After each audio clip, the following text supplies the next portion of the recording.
오늘 본문의 말씀은 사도 바울이 에베소 교회 성도들을 위해서 기도한 내용입니다. 사도 바울은 에베소 교회 성도들을 위해서 기도하면서 먼저 그들의 믿음과 모든 성도들을 향한 사랑을 듣고 기도할 때마다 감사하기를 끝이지 아니했다 그랬어요. 다시 말하면 사도 바울은 기도할 때마다 먼저 감사 기도를 했다는 거예요. 감사. 언제나 끝이지 않고 항상 에베소 교회를 위해 기도할 때마다 얼마나 감사한지 그냥 감사하기를 끝이지 아니하고 그렇게 기도했다고 하는 것입니다.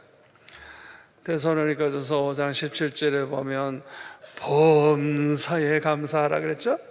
범사에. 이 말씀의 뜻이 뭐예요? 좋은 일이건 나쁜 일이건 무조건 감사하라는 거예요, 그냥. 아멘. 범사에 모든 일에 그냥 무조건 감사하라는 거예요. 감사하라는 거예요. 이것이 그리스도 예수 안에서 너희를 향한 하나님의 뜻이니라, 그렇게 말씀을 했습니다. 왜 이렇게 범사에 감사하는 것이 하나님의 뜻일까요? 예레미야 29장 11절에 보면 여호와의 말씀이니라 너희를 향한 나의 생각을 내가 아나니 평안이요 재앙이 아니니라 너희에게 미래와 희망을 주는 것이니라. 너희가 내게 부르짖으면 내게 와서 기도하면 내가 너희들의 기도를 들을 것이요 너희가 온 마음으로 나를 구하면 나를 찾을 것이요 나를 만나리라. 여러분, 우리 하나님이 얼마나 좋으신 분이에요. 우리를 향해서 항상 뭘 생각하시고 있어요? 어떻게 하면 평안을 누리게 해줄까?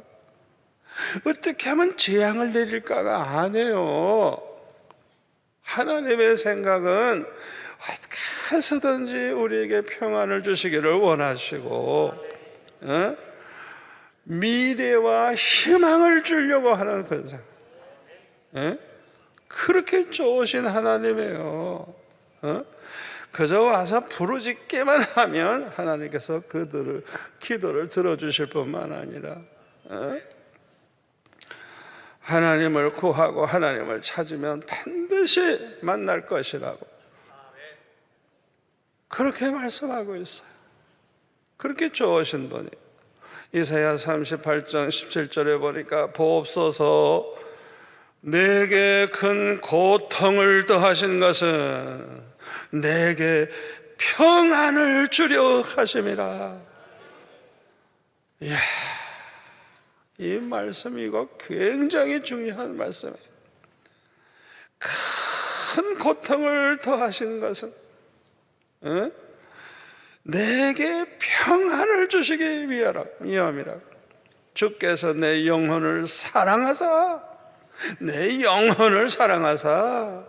멸망의 구덩이에서 건지셨고 내 모든 죄를 주의 등 뒤에 던지셨나이다. 큰 고통이 왔는데 이것이 고통으로 끝나는 게 아니고 큰 평안을 주시고 내 영혼을 사랑하셔서 고통을 주신 거예요. 멸망의 구덩이에 빠지지 않도록 건지기 위해서 고통을 주셨다는 거예요. 그것뿐만 아니라 내 모든 죄를 다 등 뒤에 던지셨다고, 다 주님의 죄를 사하셨다는 것이죠.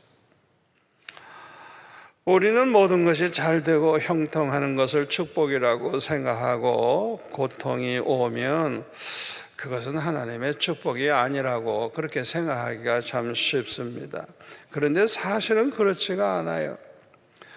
왜냐하면 우리에게 모든 것이 잘 되고 형통하는 것은 좋지만 그런 가운데서 아무것도 걱정거리가 없으니까 우리의 이 마음이 어떻게 되냐면 해이해지기 쉽고 방심하기 쉽고, 왜? 아무것도 걱정이 없으니까 모든 게 다 잘 되고 그냥 형통하니까, 이야, 하나님이 나와 함께 하시구나, 축복하시구나 이래가지고 안심을 푹 놓게 되는 거예요.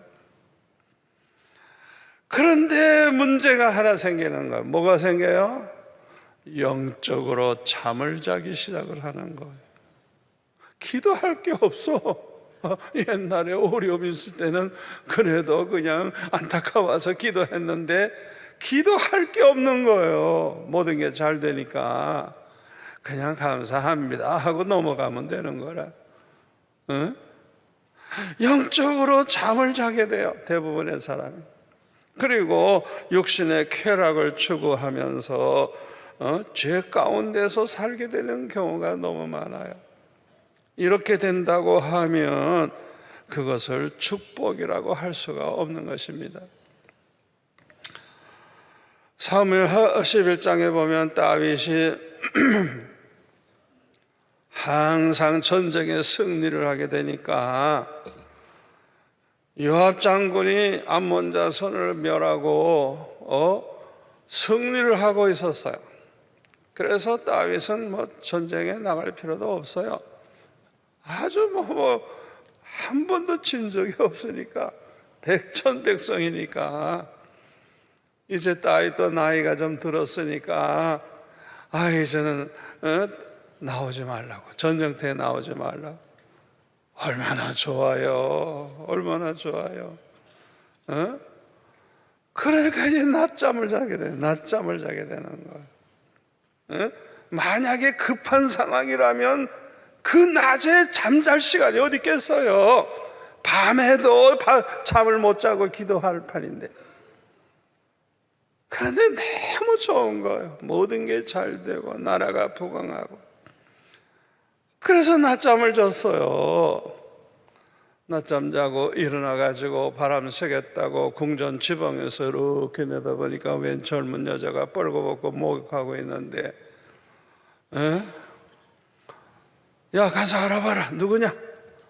우리야 장군의 아내입니다. 지금 전쟁터에 나가 있는 장군의 아내가 대낮에 목욕을 하고 위에서 내려다보는 것도 모르고. 그럴 때 이제 욕망이 생기니까, 욕정이 생기니까 데리고 와라. 임신을 시켜버렸네. 그걸 갖다가 어떻게 해서든지 감추려고 우리야 장군까지 죽게 하고 엄청난 죄를 범하게 되는 거예요. 그러니까 나라가 잘 되고 전쟁에 항상 이기고 이제는 나가 싸울 필요도 없게 된 이 축복이 다윗으로 하여금 결정적인 죄를 범하는 기회가 됐다. 이게 축복입니까? 여러분 생각해 보세요. 차라리 어려움이 좀 있어가지고 근신하여 깨어 기도하고 하나님을 기쁘시게 하며 사는 게 축복이지. 그러니까 무엇이 축복인가를 우리가 똑바로 알아야 돼요. 솔로몬 같은 경우에는 전도서 2장에 보면은 아주 세상 복을 다 받은 사람이에요. 인간들이 받고 싶어하는 복은 다 받은 사람이 솔로몬입니다. 3절에 보니까 쾌락을 추구를 했는데 제일 먼저 술을 만들어서 별별 술을 다 만들어 먹어보고, 4절에 보면 사업을 크게 하고 큰 집을 짓고 포도원을 만들기도 하고, 5절에 보니까 여러 동산과 과원을 만들어 보고, 6절에 보니까 연못을 또 크게 만들고. 여러분 잘 생각하세요. 이 솔로몬이 뭐든지 다 했어요, 이렇게. 그러나 이게 저절로 생기는 줄 알아요? 얼마나 많은 국민이 그거 하느라고 얼마나 고생해요. 돈 안 들어요? 세금을 또 얼마나 많이 내야 돼요. 우리가 그걸 놓치면 안 돼요. 솔로몬이 자기 하고 싶은 거 다 하고 막 과수원도 만들고 뭐 염원 만들고 집을 어마어마하게 짓고 별짓 다 하는데 간단하게 그냥 즐겁게 생각하면 안 돼요. 한편에서는 국민들이 얼마나 고생을 하고 그걸 만들어내려고 그냥 얼마나 힘들고 세금 내느라고 얼마나 힘들겠어요. 실제로 보니까 남녀 노비를 많이 두고 소떼 양떼를 많이 소유하고 8절에 보면 금은 보화를 많이 가져보고 노래하는 남녀와 처와 첩들을 많이 두었다 그랬어요. 하여튼 뭐 그냥 많은 게 좋은 모양이야. 뭐든지 많아. 10절에 보면 무엇이든지 내 눈이 원하는 것을 금하지 아니하여도 자기에게 즐거움이 되는 것은 뭐든지 그냥 막지 아니하고 했다는 거예요. 11절에 보면 그 후에 깨닫는 게 있어요. 모든 것이 헛되어 바람을 잡으려는 것이고 무익한 것, 아무 유익이 없는 짓을 자기가 했다는 걸 깨닫게 됐어요. 17절에 보니까 이러므로 내가 사는 것을 미워하였으니 이는 해 아래서 하는 일이 내게 괴로움이요 모두 다 헛되어 바람을 잡으려는 것이기 때문이로다. 아니 그렇게 자기 하고 싶은 대로 쾌락을 누리면서 살았는데 아이고 좋다 천년은 살아야 되겠다 이게 아니라 하루하루 살아있는 걸 괴로워했다네. 희한하죠? 여러분도 그래도 솔로몬같이 살아보고 싶어요?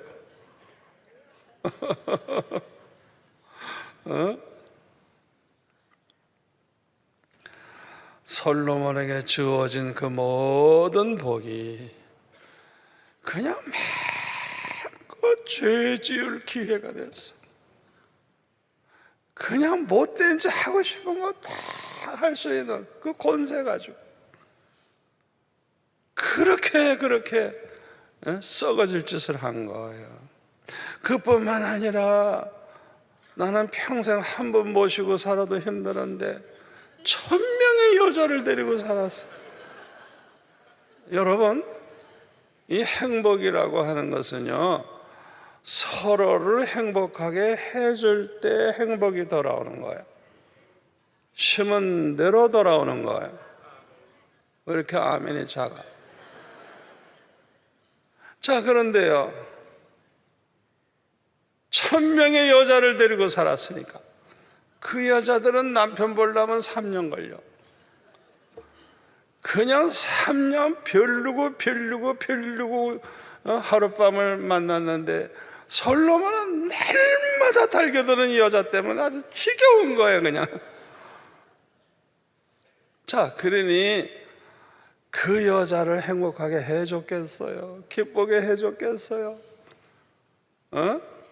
그 임금의 딸들, 귀족의 딸들, 재벌의 딸들 시집을 왔는데 신랑 만나려면 3년 걸리고 만나봤자 이 늙어 빠진 영감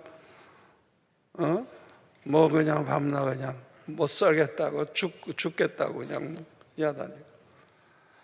그러니까 얼마나 불행했겠어요. 이 부부라는 것은 상대편을 불행하게 하면 자기가 불행해져요.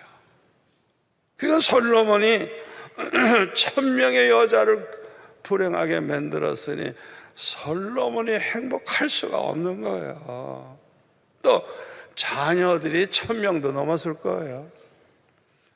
아니 한 아이들도 그만큼 사랑을 쏟아야 되는데 그 많은 애들에게 사랑을 쏟았겠어요. 이름도 몰랐을 거예요. 그럼 이 자녀들이 얼마나 아버지 원망을 했겠어요. 무슨 놈의 아버지가 자식을 알아보지도 못하고. 그 자식들도 불행하게 만드니까 자기도 불행해지는 거예요. 국민들에게는 또 너무너무 고통을 주는 거야. 그냥 밤낮 시달리는 거야. 이거 해라, 이거 만들라. 그게 저절로 돼요. 또 세금 걷어가죠. 아주 세금 걷어가죠. 백성들의 돈을 걷어가죠. 그렇게 하다가 보니까 말씀과 기도는 점점 멀어지고 하나님을 위한 꿈은 하나도 생각할 겨를도 없이 그저 자기만 위해 살았어요. 이 솔로몬이 그 성전에 들어가 날마다 기도하는 시간을 가졌더라면, 그곳에 가서 성경을 좀 읽었더라면 얼마나 좋았겠어요. 황금으로 만든 그 성전에서 찾아오는 외국의 왕들을 전도를 할 생각을 가지고 10계명이라도 번역을 해서 준비했다가 그들에게 그 10계명 판을 주면서 이 말씀대로 살아야 된다고, 여호와 하나님만 섬겨야 된다고, 절대 우상 섬기지 말라고 전도할 생각을 했더라면 그만큼 기도도 했을 거 아니에요. 그런데 그런 건 생각도 못했어. 결국에는 죄만 짓다가 타락을 해서 비극적인 종말을 맞이하게 됩니다.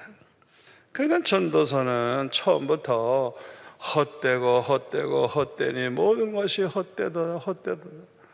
자기는 쓸데없는 무익한 짓만 했다는 것, 그것을 이제 결론적으로 그렇게 우리에게 교훈해 주고 있습니다.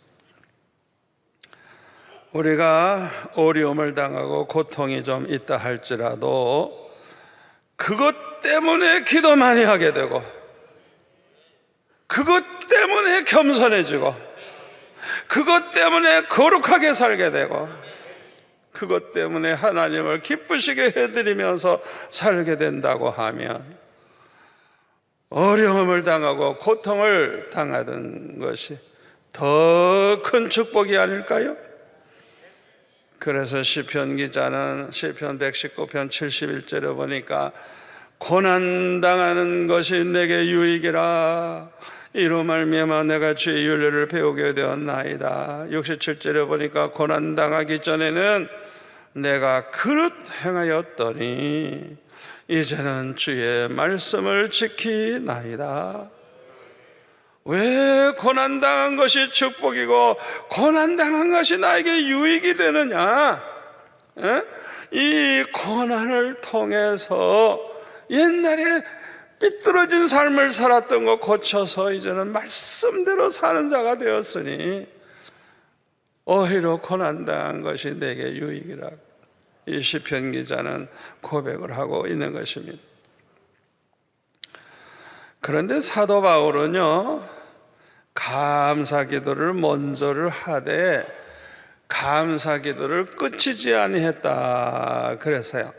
다시 말하면 사도 바울은 기도할 때마다 반드시 감사하면서 기도했다는 거예요. 이게 참 중요한 것입니다. 저와 여러분도 이것을 본받아야 될 줄로 믿습니다. 왜 우리도 항상 기도할 때마다 감사하면서 기도해야 되느냐? 이렇게 항상 감사하면서 기도하게 되면 우선 우리가 그런 기도를 하기만 하면 우리 하나님을 기쁘시게 할 수 있기 때문에 그래요. 아멘. 그뿐만 아니라 그렇게 하나님을 기쁘시게 하는 사람들, 하나님을 사랑하는 사람들은 로마서 8장 28절 말씀대로 하나님을 사랑한 자, 그 뜻대로 부르심을 입은 자들에게는 모든 것이 합력하여 선을 이루게 된다. 아멘. 우리가 하나님을 기쁘시게 해드리면서 살아보세요. 그 하나님이 가만히 계시겠어요? 어떤 일이 당해서 어떤 일이 있어도 다 그것이 축복이 되도록, 복이 되도록 만들어 주실 것입니다. 제가 늘 간증하지만은 초등학교 때 은혜 받고 나는 주님을 위해서 살려고, 주님을 가장 기쁘시게 해드리면서 살려고 생각하고 평생에 꿈을 꾸고 계획을 세우고 살았지만 중고등학교 6년, 대학교 4년, 10년 동안 하나님이 나를 얼마나 달달 먹는지 그냥 아이고 세상에, 하여튼 나는 살고 싶지 않을 정도로 그렇게 저에게 그냥 고생을 하도록 먹고 사는 것도 어렵고, 학비는 뭐 장학금 받아서 다녔지만은 살 길이 없는 거야. 살 길이 없는 거야. 갈수록 태산해요. 그냥 아주 그냥 뭐 정말 싫어요, 정말. 그러나 대학 졸업식 한 날 교회 와서 기도할 때 주님 앞에 날 왜 이렇게 공부도 제대로 못하게 하고 미팅도 못하게 했냐고 막 그냥 따지니까, 내가 너를 그렇게 묶어놓지 아니했다면 너가 목사가 될 것 같으냐? 와, 그 말씀하시는 순간에 우와, 지난 10년 동안에 나에게 주신 그 고통, 그것이 그냥 하나님이 원하시는 목사, 하나님이 기뻐하시는 그 목사를 만들기 위해서 하나님이 그렇게 하셨다는 걸 알게 되는 순간에 얼마나 감사한지. 아니, 그러려면 좀 더 세게 하시지. 그러면 내가 또 세게 기도하고 더 은혜 받고 더 좋은 목사 됐을 거 아니에요. 왜 이렇게 아멘이 적어?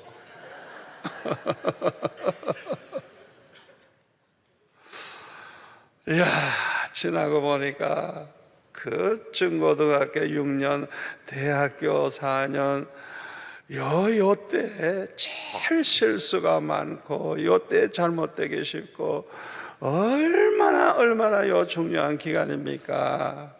하나님이 저를 그냥 돈도 없고 시간도 없고 그냥 완전히 그냥 묶어버리셨어요. 어떻게 할 수가 없어요. 그것이 축복이었어요. 그것이 평생의 축복이었어요. 야, 그렇게 안 하셨더라면 얼굴 잘생겼겠다, 인류학교 다니겠다, 별짓 다 했을 거예요. 얼마나 감사하지. 아멘. 여러분 가운데 지금 어려움 당하고 있으신 분, 절대로 우연이 아니에요. 하나님의 계획이 있어요. 여러분 통해 영광 받으시려고, 여러분을 귀하게 사용하시려고 특별히 여러분들에게 연단하시는 거예요. 그걸 믿고 주님 더 세게 하세요, 더 세게 하세요, 괜찮아요. 그냥 날마다 부르짖으면서 세게 기도하면서 나가세요. 틀림없습니다. 여러분들에게 오늘의 고난이 평생의 축복이 될 것입니다. 우리가 항상 기도할 때마다 감사하면서 기도하다가 보면 더 큰 은혜를 받게 됩니다. 더 큰 은혜를 받게 되면 믿음이 더 좋아집니다. 믿음이 커지면요, 많은 기적을 체험하게 됩니다. 여러분, 히브리서 11장에 나오는 그 믿음의 조상들 모든 역사는 다 믿음으로 홍해가 갈라지고 믿음으로. 아멘. 이 믿음이 커지면요, 놀라운 체험을 많이 하게 돼요. 100% 불가능한 것이 해결되는 그런 기적도 체험하게 되는 거야. 이건 기적이야. 왜 100% 안 될게 됐으니까. 왜? 하나님은 전지전능하시기 때문에 불가능이 없어요. 여러분이 이거는 100% 이거는 끝났다, 이건 소망이 없다, 그래도 기도하세요. 하나님은 불가능이 없어요. 감사하면서 기도하세요. 어떤 암 환자가 병원에 갔더니 말기암이래, 말기암. 그래서 이제는 뭐 병원에서 할 일이 없다는 거예요. 그러니까 그 말은 뭐예요? 그냥 집에 가서 있다 죽어라, 그 소리거든요.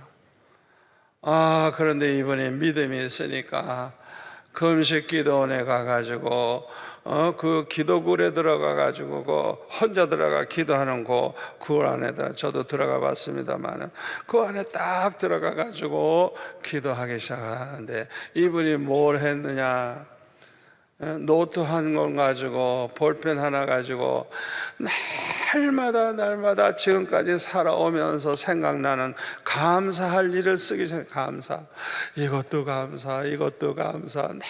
날마다 이제 곧 죽을 사람이 감사할 걸 날마다 적어요. 감사. 그런데 웬일이에요? 죽어야 될 사람이 안 죽어.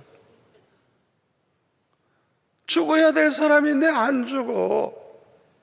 그냥 감사하다 보니까 너무 기쁘고 너무 감사하고 감사할 게 자꾸 생각나니까 얼마나 좋은지, 죽어도 좋고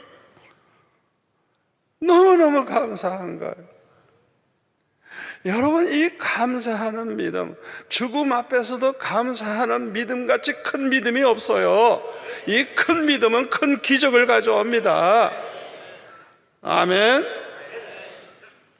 그리고요, 우리가 항상 감사를 하면서 기도하게 되면요, 영육이 복을 받아요. 영육이. 감사하는 마음을 가진 것 자체가 우리를 행복하게 해줍니다. 감사하는 말을 해보세요. 늘 감사해 보세요. 모든 사람들이 그냥 더 잘해주려고 그러고 더 잘해주려고 그러고 더 큰 복을 받게 돼요. 그리고 감사하는 행동을 해보세요. 많은 사람을 행복하게 해주게 됩니다.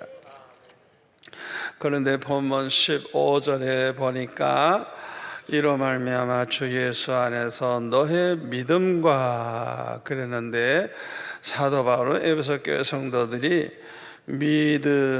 그들의 믿음을 보고 감사를 했다는 걸 알 수가 있어요. 우리에게 감사해야 될 것이 많이 있지만 무엇보다도 감사해야 될 것은 우리가 예수 믿게 된 거, 믿음을 가지게 된 거, 믿음으로 구원받게 된 거. 여러분, 이거보다 더 큰 복이 어디 있어요? 우리가 세상 복을 다 받았다고 할지라도 끝까지 예수 안 믿고 죽는다면 지옥밖에 더 가겠어요? 잠시 세상에서는 호강했는지 모르지만은 죽는 그날부터 시작을 해서 영원히 지옥불 속에 들어가 고통당할 것 생각하면 세상에 그보다 불쌍하고 그보다 큰 저주받은 인간이 어디 있겠어요? 생각해보라고요. 우리가 받은 복, 우리가 많은 복을 받기 원하지만은 복 중에 최고의 복은 예수 믿어 구원받게 된 복이에요. 믿음을 가지게 된 거예요. 믿음을. 그걸 우리가 알아야 됩니다. 저는 우리 교회가 가장 좋은 교회가 되기를 원하는 마음이 있어요. 건물이 크고 좋은 것도 좋고 성도들이 몇만 명씩 나오는 것도 좋고 교회가 물질에 염려 없이 모든 걸 할 수 있는 것도 좋고 훌륭한 성도들이 많은 것도 좋고 다 좋아요. 그러나 믿음이 없다고 하면 결코 좋은 교회 아닙니다. 아멘. 히브리서 11장 6절에 뭐라 그랬어요? 믿음이 없이는 하나님을 기쁘시게 하지 못하나니. 다른 거 다 갖췄어도요, 겉으로 볼 때 다 좋은데 믿음들이 없어. 그러면 하나님이 기뻐하지 않아요. 그런 교회는 좋은 교회가 아니에요. 그러니까 우리 교회에 가장 소중한 보배와 같은 게 뭐냐? 우리 교회가 도대체 어떤 믿음을 가진 교회냐? 우리 성도들의 믿음이 어떠냐? 이게 중요한 거예요. 아멘. 베드로후서 1장 1절에 보면 보배로운 믿음을 우리와 함께 받은 자들에게 편지하노니, 믿음을 보배로운 믿음이라 그랬어요. 믿음은 보배 중에 보배입니다. 그런데 우리를 구원받게 해주는 믿음은 진리를 믿는 믿음이에요. 데살로니가 후서 2장 13절에 보면 진리를 믿음으로 구원을 받는다 그랬어요. 진리를 믿음으로.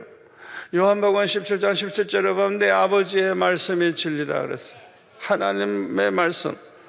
요한복음 14장 6절에 보면 내가 곧 길이요 진리요 생명이니 나로 말미암지 않고는 아버지께로 올 자가 없다 그랬어요. 요한복음 5장 39절에 보면 너희가 성경에서 영생을 얻는 줄 생각하고 성경을 연구하거니와 이 성경이 곧 내게 대하여 증언하는 것이니라. 여러분, 성경 중심은 예수님입니다. 구약은 장차 오실 예수님을 미리미리 예언하면서 말씀하신 것이고, 신약 성경은 오신 예수님이 직접 어떻게 말씀하셨고 어떻게 사셨고 어떻게 십자가를 지심으로써 또 구약의 모든 예언을 이루시고 또 부활하심으로 우리가 이제 부활의 소망, 영생의 소망을 가지게 해주셨는지. 그러니까 이 신구약 성경의 중심은 예수님이에요. 예수님이에요. 예수님.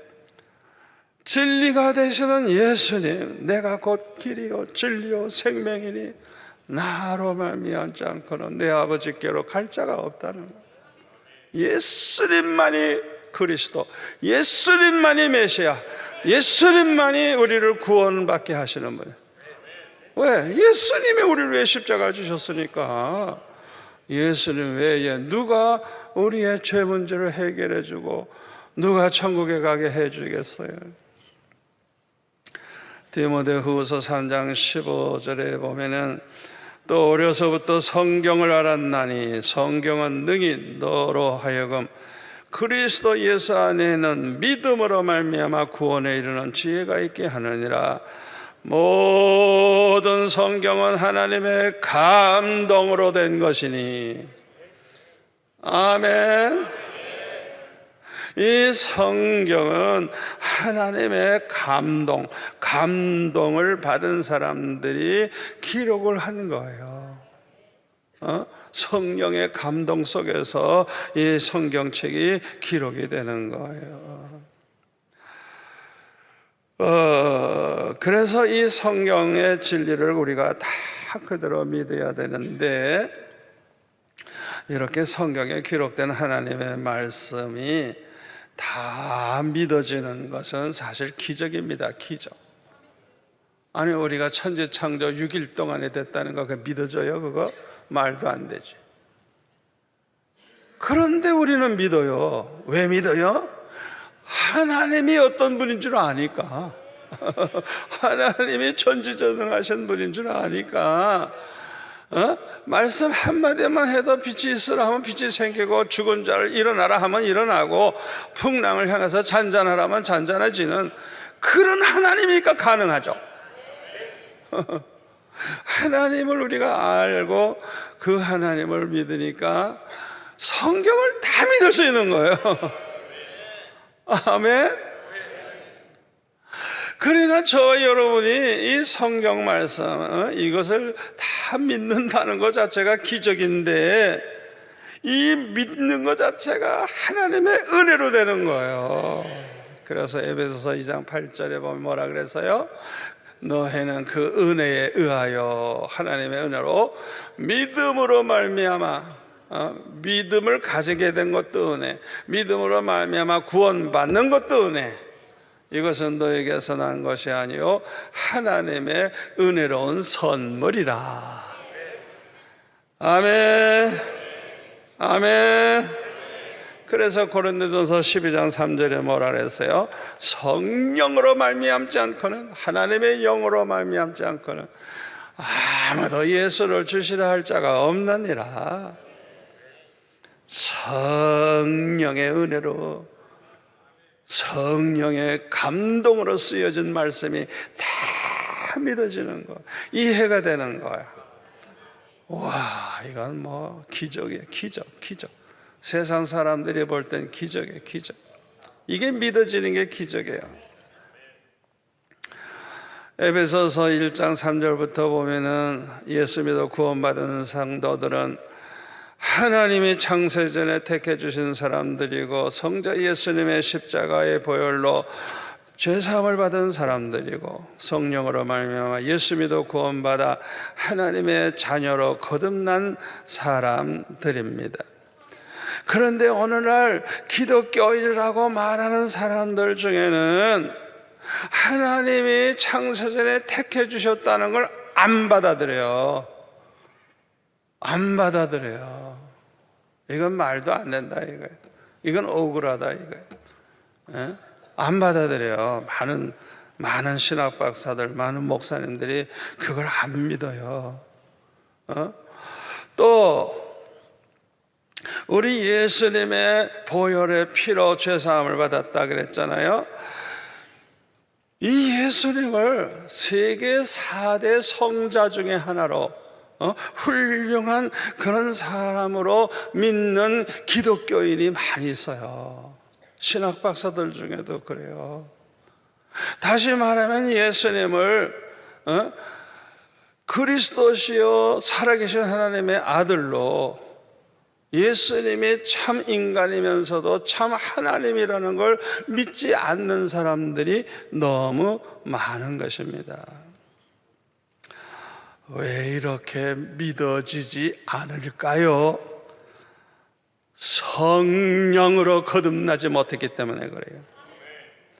성령으로 거듭나지 못한 사람은 그 안에 뭐가 없어요?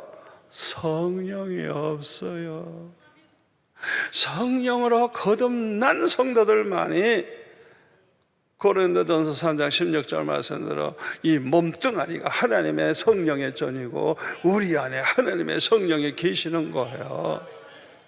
성령으로 거듭나지 못했으니까 그 안에 성령이 없어요. 성령이 없으니까 성령에 대해서 알 수가 없어요. 그래서 고린도전서 2장 14절에 보면 이 성령이 행하시는 것, 성령으로 말미암아 일어나는 걸 어리석게 보고 무식하게 보고 미친놈들이라고 생각하고 그 성령의 은혜를 받은 사람들이 하는 짓을 저 미쳤다고 저 무당기가 있어 저렇다고 그런 아주 그냥 못할 그런 말을 하는 거예요. 자기가 성령 받지 못해서 그래요. 여러분 성령의 충만함을 받으면요 얼마나 좋은데 그냥 그걸 어떻게 표현합니까? 그냥 춤을 춰도 모자라고 그냥 얼마나 좋은지 성령의 불을 받아봤어야 그걸 알지. 그것도 받지 못한 목사들이 말이죠. 성령 받은 사람을 꼭 미친 사람 같이 보고 자기가 받지 못해 성령을 모르니까 그런 말을 하는 거예요. 그뿐만 아니라 성령으로 거듭나지 못한 사람은 자기 안에 성령이 계시지 않기 때문에 성령의 감동으로 된 성경 말씀이 믿어지질 않아요. 그대로 믿어지지 않아요. 그러니까 이해되는 것만 믿어요. 이해 안 되는 거 안 믿어지는 게 너무너무 많은 거예요. 그래가지고 그냥 아예 천지창조 같은 거 안 믿어지니까 그건 꾸며 쓴 신화다. 진화론이 맞지 무슨 6일 동안에 하나님이 창조했다고 말이 되냐? 홍해가 갈라져? 아이 미친놈들 그런 일이 어디 있어? 그러나 실제로 지금 가보면 그 밑에 다 애굽 마차들이 있는데 그러니까 자기네들의 머리로 안 믿어지면 안 믿어. 성령이 계시는 사람 믿어. 성령이 있는 사람은 하나님이 어떤 분인 줄 아니까 능히 홍해를 가르고도 남는다는 걸 믿어요. 그거 차이예요. 미안하지만 자유주의 신학 공부를 하신 훌륭하신 신학 박사들, 우리나라의 훌륭한 교회 목사님들 성령으로 거듭나지 못했기 때문에 안 믿어지는 것. 안 믿어지는 것. 그분들이 안 믿어지는 걸 어떻게 해요? 그렇게 중요한 겁니다.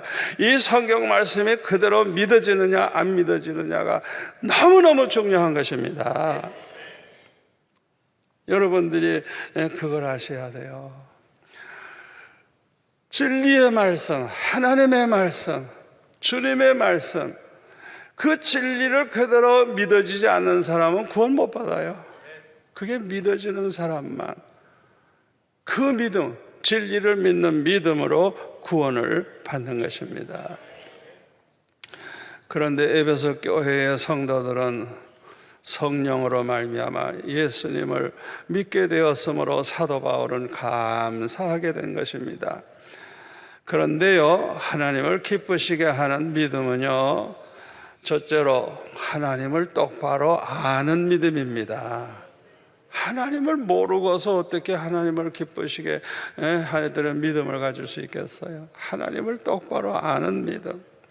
하나님이 히브리서 11장 6절 말씀대로 하나님이 계신 것과 그를 찾는 자들에게 상 주시는 좋으신 하나님이심을 알고 믿는 그런 믿음, 이런 믿음을 가진 자를 하나님은 기뻐하시죠. 하나님이 기뻐하시는 믿음은 두 번째로 하나님을 신뢰하는 믿음이에요. 하나님을 신뢰하는 사람들은요, 항상 기도하게 되고요, 모든 문제를 기도로 해결하려고 합니다. 왜?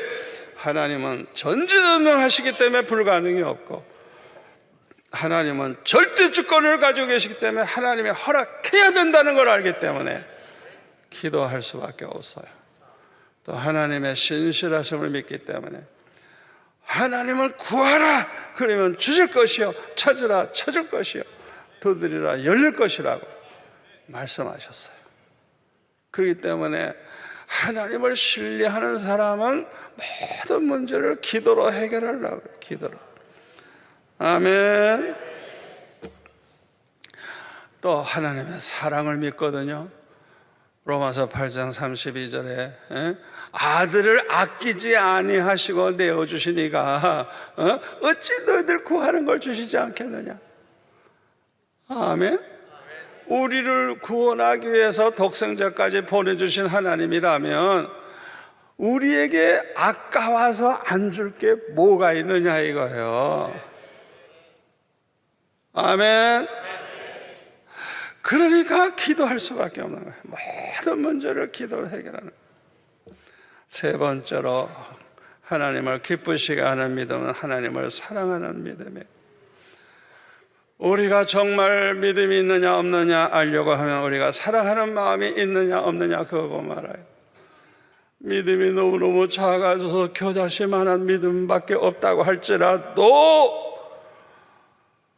겨자씨만한 믿음이라도 있다면 하나님을 분명히 사랑하는 마음이 있을 것이고, 겨자씨만한 믿음 가지고도 못할 일이 없다.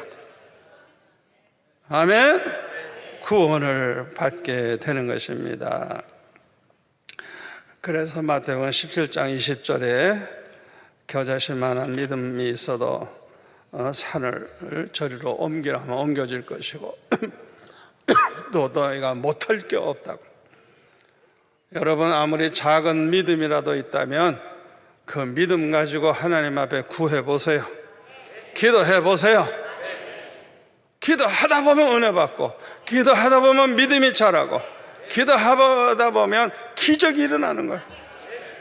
지나고 보면 그 당시는 몰랐는데 다 됐네.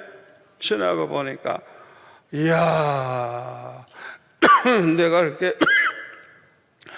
기도한 게 이렇게 축복이 됐구나 알게 될 줄 믿습니다.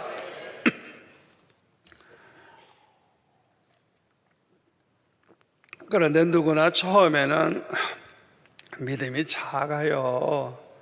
처음부터 믿음이 큰 게 아니에요. 그래서 우리는 항상 은혜를 사모해야 돼요. 은혜를 받으면 받은 만큼 믿음이 커지고 우리의 믿음만큼 하나님을 사랑하게 됩니다. 그래서 우리가 얼마나 하나님을 기쁘시게 하는 믿음이 있느냐 알려면 우리가 얼마나 하나님을 사랑하느냐 그거 보면 알아요. 하나님을 사랑하는 사람들은 하나님의 말씀대로 살려고 하고 하나님의 뜻대로 살려고 하고 거룩하게 살아서 하나님을 기쁘시게 해드리려고 그러고, 어떻게 하면 하나님을 기쁘시게 해드릴까 하는 그런 좋은 마음, 그런 마음 가지고 살게 돼요. 그리고 주님 때문에 당하는 고난을 영광으로 생각을 해요. 그것뿐만 아니라 하나님을 사랑하는 사람들은 형제를 사랑하게 됩니다. 요한일서 4장 20절에 보면 하나님을 사랑하노라 말하면서도 형제를 미워하면 그 사람은 거짓말하고 거짓말. 눈에 보이는 형제 사랑하지 않는 사람이 눈에 안 보이는 하나님 사랑할 수 없대요. 그러니까 내가 정말 하나님 사랑한다는 걸 뭘로 보여줘야 돼요? 이웃사랑, 형제에 대한 사랑으로 보여주는 거예요. 형제를 사랑해야 진심으로 예수 믿는 사람이고, 형제를 사랑해야 구원받은 사람이고, 형제를 사랑해야 성령으로 거듭난 하나님의 자녀입니다. 그래서 요한일서 3장 10절에 보면 하나님의 자녀와 마귀의 자녀들이 드러난단 말이에요. 알 수 있단 말이에요. 무릇 의를 행하지 아니하고 형제를 사랑하지 아니하는 이 사람은 하나님의 자녀가 아니에요. 마귀의 자녀예요. 또 요한일서 3장 14절 15절에 보면 형제를 사랑함으로, 여기에 진짜 믿는 사람이에요. 형제를 사랑함으로 사망에서 옮겨 생명으로 들어간 줄 알거니와 사랑하지 아니하는 자는 믿지 않는 사람이에요. 그러니까 사망에 머물러 있을 수밖에 없죠. 15절 그 형제를 미워하는 자마다 살인하는 자는 살인하는 자마다 영생이 그 속에 거하지 아니하는 것을 너희가 아는 바라. 여러분, 예수 믿는 사람은요 남을 미워할 자유가 없어요. 남을 미워하는 마음 갖는 순간에 나는 살인자가 되는 거예요. 살인자. 그거 회개하지 않으면요 그 사람은 구원받은 자가 아니에요. 영생이 그 사람에게는 없어요. 저는 성경 그대로 전할 뿐입니다. 자, 그런데 본문에 보니까 에베소 교회 성도들은 모든 성도들을 사랑했대. 모든 성도, 내가 좋아하는 사람뿐만 아니라 싫어하는 사람까지, 나에게 잘해주는 사람뿐만 아니라 나를 괴롭히는 사람들까지 구별하지 않고 모든 성도들을 사랑했대요. 이렇게 사랑한다고 하면 모든 사람과 화목하게 되고 교회는 천국 같은 교회가 될 줄로 믿습니다. 그러므로 사도 바울은 에베소 교회 성도들의 이 믿음과 모든 성도들에 대한 그 사랑에 대한 소식을 듣고 늘 감사하기를 끝이지 아니했다는 거예요. 저와 여러분도 그렇게 되시기를 축원합니다. 기도하겠습니다. 아버지 하나님 감사합니다. 오늘 주신 말씀이 평생의 축복이 될 줄로 믿습니다. 이 말씀 붙잡고 그대로 믿고 그대로 살게 하여 주옵소서. 예수님의 이름으로 기도합나이다. 아멘.